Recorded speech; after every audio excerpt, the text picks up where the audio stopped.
A atuação da Previdência Social e a reforma proposta pelo governo Temer são assuntos centrais na vida dos brasileiros. Aqui mesmo na Agenda Econômica, o tema já foi debatido algumas vezes, mas o telespectador Nélio Romualdo de Albuquerque, de Bom Sucesso no Rio de Janeiro, pediu mais informações e para atender ao pedido dele, nós entrevistamos hoje o senador Paulo Paim, que presidiu a CPI criada aqui no Senado para investigar a real situação da Previdência Social.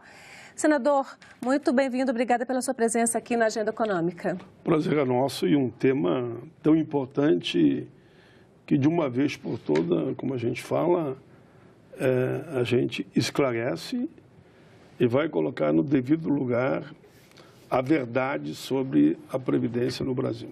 Senador, então, para a gente começar, as conclusões da CPI, elas são muito diferentes do que é veiculado diariamente na imprensa privada e pela propaganda do governo. É exatamente o oposto, né? Enquanto as notícias são de que a Previdência tem um rombo e um déficit astronômico, a CPI concluiu que a Previdência não tem déficit.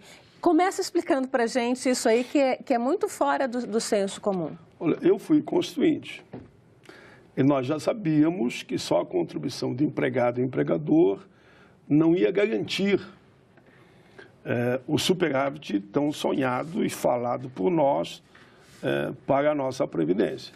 E por isso que lá na Constituição nós colocamos contribuição sobre lucro, sobre faturamento, PIS/PASEP, jogos lotéricos, empregado e empregador. E toda vez que o senhor e a senhora compram alguma coisa, vou dar o exemplo da casa própria, né, que eu mesmo tive que pagar há pouco tempo atrás. Você paga também a Previdência. Onde foi pagar todo esse dinheiro? Foi arrecadado e não foi passado para a Previdência. Só passaram a contribuição de empregado e empregador e ainda parcial. Começaram a abrir mão da contribuição de 20% sobre a folha e passaram a cobrar 1,5%, 2% sobre o faturamento. Então, quando, por exemplo, a gente tem um dado aqui, que é um dado da Procuradoria-Geral da Fazenda Nacional, é um dado da Secretaria de Previdência e são dados também do TCU que mostram, segundo o relatório do TCU, em 2016, a Previdência teve um rombo de 226,9 bilhões, quase 230 bilhões. E, segundo os números da Secretaria Nacional de Previdência, o déficit foi de 151, quase 152 bilhões. Então, esses números, embora sejam divergentes, eles estão falando só da contribuição do empregado e do empregador. E ainda usando somente 2016. Por que eles não pegam uma retrospectiva histórica? Porque o que é a Previdência? O que é a Seguridade Social? É, na verdade, uma poupança do trabalhador, que ele vai aplicando lá para o momento que ele for se aposentar. Por que eles só trabalham com 2016 quando, de fato, a economia caiu? Por exemplo, eu vou te dar esse dado aqui, ó. Estudos apresentados que no período, esse período histórico, depois eu venho para o momento, de 1945 a 1980, nós tivemos um superávit na ordem de 600 bilhões, 598,7. Isso era uma poupança que estava sendo feita. Uma poupança estava lá guardadinha. Se atualizado, sabe quanto nós seguimos aqui em 2017? Está aqui o dado. 8,25 trilhões. Isso é dado da CPI? Dado da CPI, dos procuradores da Fazenda que nos passaram e promotores. Nós teríamos hoje, veja o número, pode ser assustador, mas é verdade. Nós teríamos 8,25 trilhões. E eles mostram ali que nós temos com déficit. Mas vamos sair desse número aqui, 8,25, e vamos pegar um dado mais atual. Isso aí, porque isso aí é até 1980, né? Isso. Portanto, antes da Constituinte, que foi em 88. Vamos pegar um dado mais atual. O Sindifisco, que é o Sindicato dos Fiscais Nacional, nos trouxe a seguinte informação, que renúncias incidentes sobre a contribuição para a Seguridade Social somam mais de 370 bilhões. Sabe quando? Só de 2014 a 2016. Então, só aqui já resolve esse problema todo deles aí. Se quiserem pegar o TCU, peguem. Se quiserem pegar os dados da Previdência, peguem. Dados dos fiscais, Sindifisco, Sindicato Nacional do Fisco Nacional. 370 bilhões do acumulado entre 2014 e 2016. Jorge Rachid, secretário Sim. da Receita agora. O que ele disse? O que ele disse? Está escrito aqui, a palavra dele. Parem de fazer refis. Parem de dar anistia. Parem de não cobrar multa e correção monetária. Parem de não cobrar dos grandes devedores. Se vocês continuarem assim, claro que eles vão apontar déficit. Mas eles não dizem que abriram mão das arrecadações correspondente à DRU. Lá foi dito também, a DRU é a desvinculação das receitas da União. Quase 80 bilhões por ano. Desaparece todos os anos e não volta também. Então, se foi feito no período, digamos assim, de vacas gordas da economia, claro, foi feita uma poupança, mas o que aconteceu com essa poupança? Para onde ela foi? Para onde foi? Primeiro, foi desviado para outros fins. Segundo, há uma dívida pronta para ser executada só para a Previdência, que é em torno de 500 bilhões de reais. A gente tem esse número também. 456, pode mostrar, devedores. Deve ser 456. Olha, até 450 450 bi. Dados da Procuradoria da Fazenda, que é exatamente quem é responsável por arrecadar o dinheiro. Acontece que os governos foram desestruturando a força dos procuradores da Fazenda para arrecadar. Um deles me disse, pai, imagine 2 estádios de futebol. Quer pegar o Flamengo e o estádio do Maracanã, vamos pegar. Imagina o Maracanã 2 vezes, lotados de processo. Nós não temos como nem carregar os processos para executar, porque não dão estrutura. Então, daí mesmo, claro, se você tem grandes devedores que devem 500 bi, a dívida total para a União, não só a Previdência, é 1 tri. Não cobram também. Não cobram. Parece que há uma cumplicidade no submundo para não cobrar os grandes devedores, e são grandes bancos para começar, JBS da vida, que teve um lucro que ultrapassou a 100 bilhões no ano passado, e deve 3,5 bi, e não acontece nada.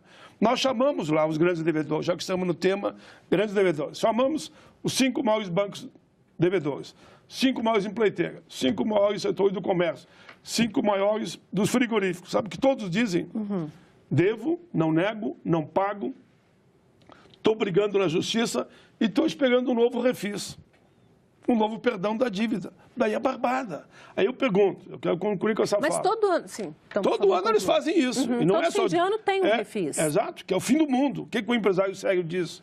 O empresário sério diz o seguinte, é brincadeira, né, pai? Eu pago em dia todas as minhas contribuições, o concorrente não paga, o seu produto chega mais barato no mercado. É uma concorrência desleal.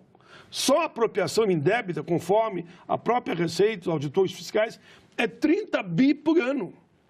Eles tiram do seu bolso, tiram a mão, tiram do seu bolso, botam no bolso de um certo setor do empresariado e o dinheiro some. E não acontece nada. Eu pergunto para a senhora, que está nos assistindo nesse momento, para o senhor, não paga a tua luz, não paga a água, compra um carrinho e não paga, compre um apartamento ou uma casinha, não pague, compre um trator para trabalhar na área rural, não pague, compre uma terrinha para produzir na terra, retiram tudo de você, você perde tudo. E os bancos, por que não cobram? E as grandes empresas, por que não cobram? E por que a grande mídia não deu cobertura na CPI? Não deu, porque os principais clientes deles são devedores. É isso que eu queria perguntar. A gente tem aí, historicamente, as CPIs são um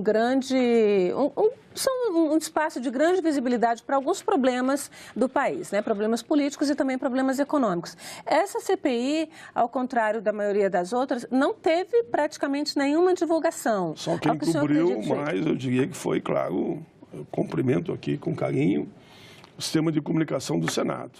A TV Senado, a Rádio Senado, a Agência Senado e pela internet, né? Nós conseguimos colocar.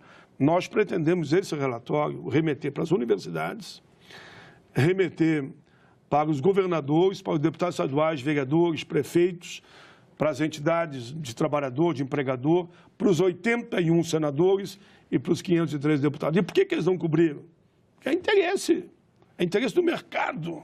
Se os grandes empresários são os grandes devedores, se os grandes bancos são os grandes devedores, quem é cliente da grande mídia? São eles. Então, eles não têm interesse que apareça lá.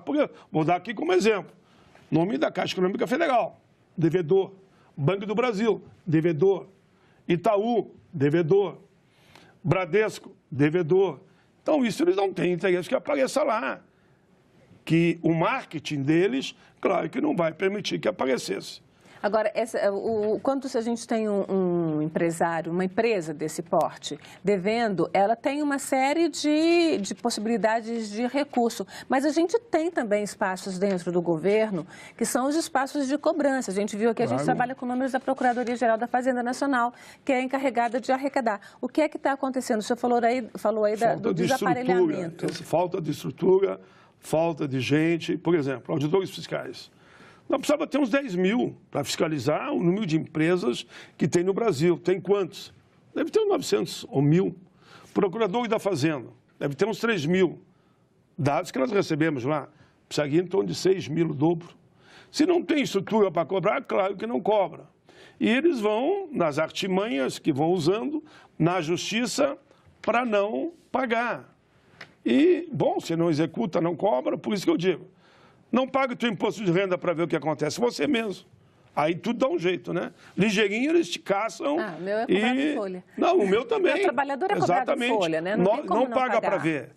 Faz uma malandragem e não pague. Diga, não desconta o meu na folha. Te pegam ligeirinho. E esses grandão que devem bilhões, é bi que eles devem. Por isso que eu digo que o acumulado, só da Constituinte para cá, chega a dar 8 trilhões. E esses números eu não invento. Esses números estão todos no relatório apresentado e aprovado esse dado. Citar o nome do senador Hélio José, foi relator, fez um belíssimo trabalho, aprovado por unanimidade. E lá estão os senadores também da base do governo. Todos votaram por unanimidade, não teve um voto contra, reconhecendo que a Previdência no Brasil é viável, é autossustentável, é só não desviar o dinheiro para outros fins e cobrar os devedores. Um argumento do governo é que quando se fala em todo esse sistema de arrecadação, né, de loterias, parcelas de impostos, essas fontes de recursos, elas abrangem todo um sistema de previdência, que não é só a aposentadoria, né? Todo o nosso sistema de apoio, que são os benefícios, né, de pessoas que têm dificuldades, né, que têm deficiências, as pensões, os benefícios da LOAS, que esse dinheiro não seria só para aposentadoria. Como é que é isso aí? Deixa eu explicar. Seguridade social vai mais além do que falou, inclusive. Eu falo com maior tranquilidade. É saúde, assistência e previdência. Quanto desses outros componentes mandaram para a Previdência? Nada. E ainda retiram o que é da Previdência. Quando você faz uma operação de compra, como eu dei o exemplo da casa, tu paga ali, ó, quem está me ouvindo sabe. Eu paguei há pouco tempo atrás, fiz uma venda de uma casa e comprei de menor preço, eu paguei 80 mil reais para a Previdência. Quantos foi para a Previdência? Nenhum pila. Ali é Previdência, não é Seguridade. Apropriação indébita. Sabe o que é apropriação indébita? Desconta do teu salário de 8% a 11%. O patrão desconta. Desconta, retira do teu salário. É só mandar para a Previdência, ali não é Seguridade. Também não mandaram, não mandam nada. Aquela parte da tributação que eu falo sobre lucro, faturamento, PIS/PASEP, a CPMF lá atrás, eu estou falando daquela parte que vai para a Previdência. Não mandaram nada. Por isso que os cálculos aqui dos especialistas, eu não estou falando aqui das dívidas do passado, porque antes da Constituinte eu teria até que discutir aqui a construção de Brasília, Ponte Rio-Niterói, Transamérica, isso eu não vou falar. Isso dá o quê? Dá muito mais do que 15 trilhões. Já deu muita CPI, né? Já deu muita CPI que não chegou a nada. A nossa chegou, porque eles não deixavam nem terminar. Eu estou aqui no Congresso há 32 anos. Me diz uma CPI da Previdência que saiu com dados que nem a gente apresentou nesse momento e foi até o fim. Nenhuma. Só a nossa. A nossa, a CPI da verdade, começou e terminou.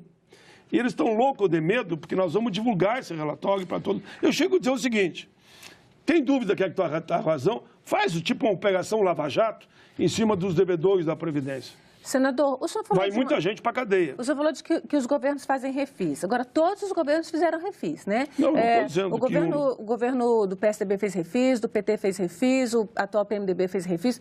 Todo mundo faz refis. O que é que precisa acontecer na estrutura do governo para que não tenha essa série de refis? Como disse o secretário Rachid, né? Isso é o fim do mundo.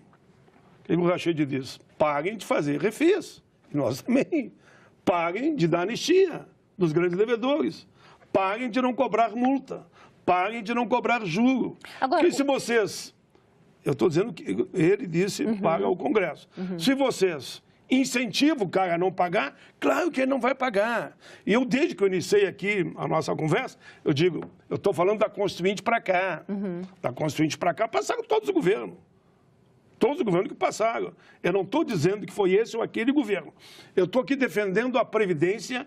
O que não pode agora é querer mandar conta para o trabalhador. 49 anos de contribuição, 65 de idade. Ainda alegam que nós não aprovamos, nem aqui o Congresso não aprovou idade mínima. Aprovamos, sim. Idade mínima é 60 anos para o homem e 55 para a mulher. 35 de contribuição para o homem e 30 para a mulher, ainda que a fórmula 85-95, ainda que tem também para o servidor. E botemos um plus, que à medida que a expectativa de vida for aumentando, aumenta também um pouquinho. Isso a partir de 2020? Está tudo... Não, nada. Isso está aprovado. Isso é lei de 4 anos atrás. Não, sim, mas esse aumento seria já...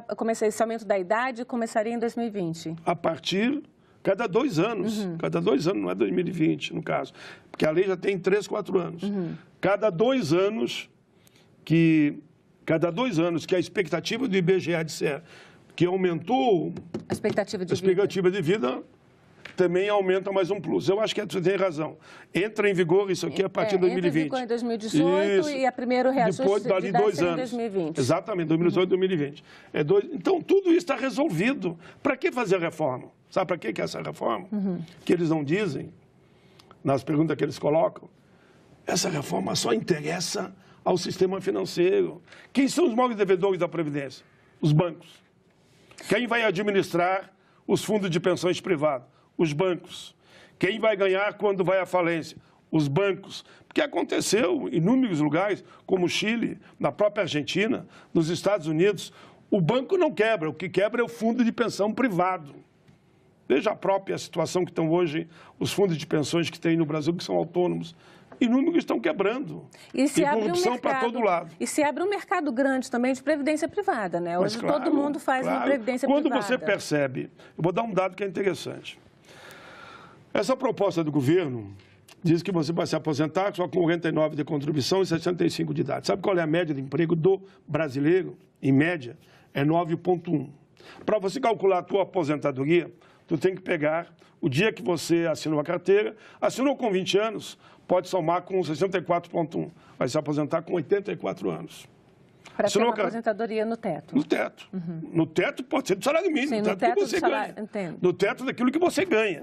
Pode ser para ganhar 1 salário mínimo, 2 salários mínimos, 3 salários mínimos. É o princípio da integralidade. Mas de acordo com o que você ganha. Claro. Até tem uma pergunta que você vai fazer depois, quando nós passamos para 10 salários mínimos. E as pessoas confundem. Não tem confusão nenhuma. Tu ganha 3 salários mínimos, qual é teu teto? 3 salários mínimos. Tu ganha 5 salários mínimos, qual é teu teto? 5 salários mínimos. Mas você não vai ganhar, porque tem o teto da Previdência. Se você ganhar mais o teto... Nós estamos agora assegurando o teto de 10 salários mínimos. Essa é a nossa proposta. Essa é uma coisa, né? A CPI... Mas ficou claro essa malandragem que eles fazem aí, né? A CPI apresenta algumas propostas, né? A gente listou também aqui algumas propostas que a CPI apresenta. Algumas delas é para executar os grandes devedores, para dar força para a Receita, olha, tem que cobrar e vai pagar. Tá. Então, aumenta os tetos, então. Aumenta o teto dos benefícios. Se o governo diz que a Previdência já está deficitária com 5.351 de teto de benefícios, vocês já estão propondo aumentar para 9.370. Dentro dessa lógica, então, de que tem recursos, é isso? Não só que tem, como vai aumentar o recurso. Vai aumentar como? Vai aumentar, porque você vai passar a pagar, ganha 10 mil, por exemplo, tu vai pagar sobre 10. E você paga sobre quanto hoje? 5.500. Então, num primeiro momento, vai aumentar o superávit. Porque quando o cara olha aqui, não é que o cara que ganha um salário mínimo vai se aposentar com 9 mil. Vai se aposentar com 1. Salário. Tá. Se ele ganha 2 salários mínimos, o teto dele é 2 salários mínimos. Se ele ganha 10 salários mínimos, esse é o teto dele. Ele paga sobre aquilo que ele ganha. Isso é tão positivo, que se fosse ruim, os fundos de pensão privado fazem isso. Então, vocês estão trazendo a lógica da iniciativa privada A para cá. lógica porque dá certo. Eles querem fazer o inverso. Tá. Eles querem quebrar a nossa Previdência e entregar tudo para a iniciativa privada. Nós estamos mostrando que dá para trazer para cá. O problema da nossa Previdência é só de gestão. Gestão, a nossa Previdência vira exemplo para o mundo. Mecanismos de combate à fraude. O que vocês estão propondo especificamente? Combate à fraude, primeiro, é uma série de projetos que permite, primeiro, dar mais estrutura, né, para a Receita Federal e para os auditores. Por isso que eu disse, eu não tenho que sair de 900, eu preciso contratar mais gente, ter mais estrutura. Segundo, aumentar os procuradores da Fazenda para que eles possam executar. Terceiro, a fraude é acabar com os refis, por exemplo. Porque se você não acaba com o refis, o cara é incentivado a não pagar. E o tempo de duração de um processo desse também não é muito longo? Porque são processos administrativos. Exato, se o processo é longo, porque você não tem estrutura para executar o mais rápido. Como é que quando você deve para a Receita, que não é para a Previdência, ele se executa de imediato? Entende o que está acontecendo? Tá. É gravíssimo o que acontece nesse país. É como se a Previdência fosse a casa de mãe Joana. Isso é mais rigor na cobrança, então? Mais rigor na cobrança, mais estrutura, acabar com essas anistia de multa e juros e correção e fazer com que quem deve pague com novas tecnologias. Você, por exemplo, os próprios auditores os próprios auditores fiscais dizem o seguinte: como é que o Fundo de Garantia tu sabe bem quem deve e sem problema nenhum tu sabe quem não pagou? E como é que a Previdência tu não sabe? Use o mesmo método de arrecadação do Fundo de Garantia, porque é aí que eles descobrem a apropriação indébita. Como é que eles chegaram a 30 bi por ano que o empresário não paga, mas paga o Fundo de Garantia? Porque os números tinham que bater. Eles pegam a mesma listagem, checam, vai ver que está faltando 30 bi por ano para o trabalhador. Bom, senador, eu agradeço muito pela sua presença aqui na Agenda Econômica, esclarecendo Mas é um assunto pouquinho bom, um assunto bom. Com certeza, é um assunto que rende bastante e a gente tem que detalhar ainda mais, né? Essas propostas. Vocês fizeram uma série de propostas de projetos de lei, de emenda à Constituição, para modificar esse sistema. Quem quiser, o cidadão que quiser, pode acessar esse relatório no site do Senado? No site do Senado, no site dos gabinetes, tanto do Hélio José como o Paulo. Só botar Paulo Paim, @senador, senador Hélio José, @senador. E nós estamos acertando com a Casa para imprimir cartilhas, livros, para que chegue para toda a população. Como eu disse antes, quem quiser ser advogado nesse país vai ter que ler o relatório da CPI. Eu espero que chegue em todas as universidades, que chegue para todos os políticos, independente do cargo.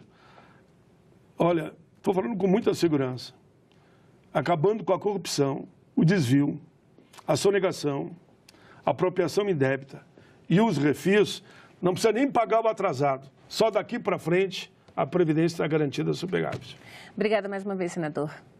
E agradeço também a você que nos acompanhou até aqui. Se quiser rever este programa ou indicar para alguém, acesse nossa página na internet, senado.leg.br/TV. Mande seus comentários e sugestões pelo telefone 0800 61 2211 ou pelo e-mail agendaeconomica@senado.leg.br. Até o próximo Agenda Econômica.